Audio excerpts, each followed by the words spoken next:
Why do these massive trucks pulling massive weights nearly exclusively utilize inline-six engines? Yet other manufacturers create cars with loads of horsepower that use V6, V8, V10, or even V12 engines. That is just what this video will cover.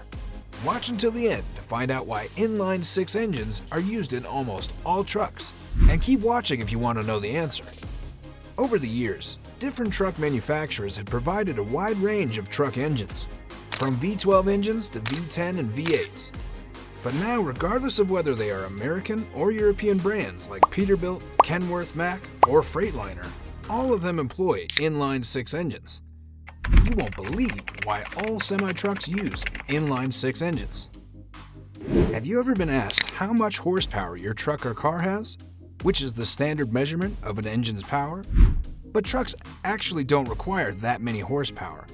Rather, it is the amount of torque the engine can create that is vital to pull the large weights. The big inline-six engine has one of its strengths in that it can produce large amounts of torque, which is measured in Newton meters in the EU and as pound-feet in the US.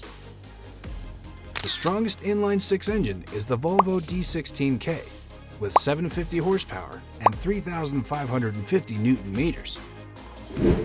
But most inline-six engines sold have about 440 to 600 horsepower, which is more than that of most other inline-six engines.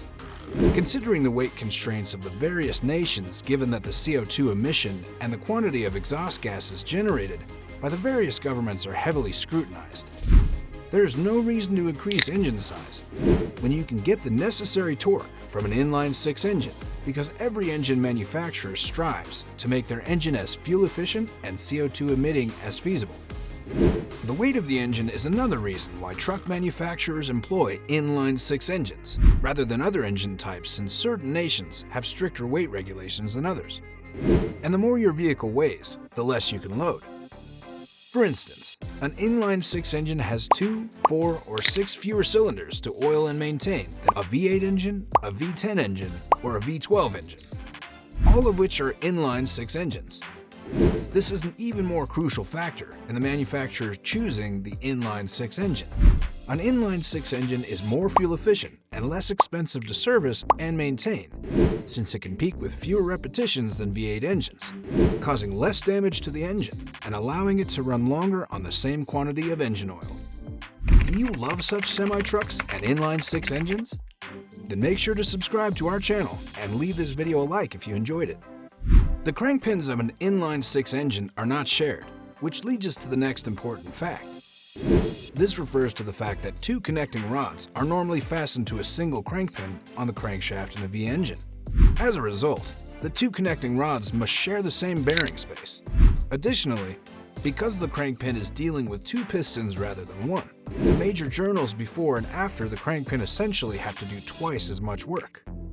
Essentially, this means that a V engine's rod journal bearings and main journal bearings must do more work than an inline engine, where there's only 1 piston per crank pin and less work for the rod and main bearings to handle.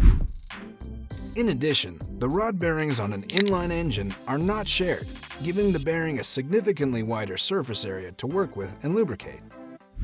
The performance of your engine is significantly influenced by the relationship between bore and stroke. In this context, the configuration of the engine has little to do with torque production. Rather, it's how each configuration is able to make use of its size for bore and stroke. I'd like to emphasize that many people believe the inline-six configuration is inherently significantly better at producing torque than a V engine. The distance from bottom dead center to top dead center is known as the stroke, while the cylinder's bore is its diameter. Diameter and stroke are typically measured in millimeters.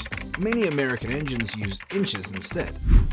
Thus, mathematically, boredom and stroke are very straightforward. Simply increasing the bore or stroke would increase displacement, which would then result in an increase in power. In addition, if you want to advance in life, don't forget to show us some love by hitting the like and subscribe icons. So which engine do you think is the most powerful in the world? And what should be the alternative to inline-six engines? Let us know in the comments. And with that said, thank you for watching. See you in the next video.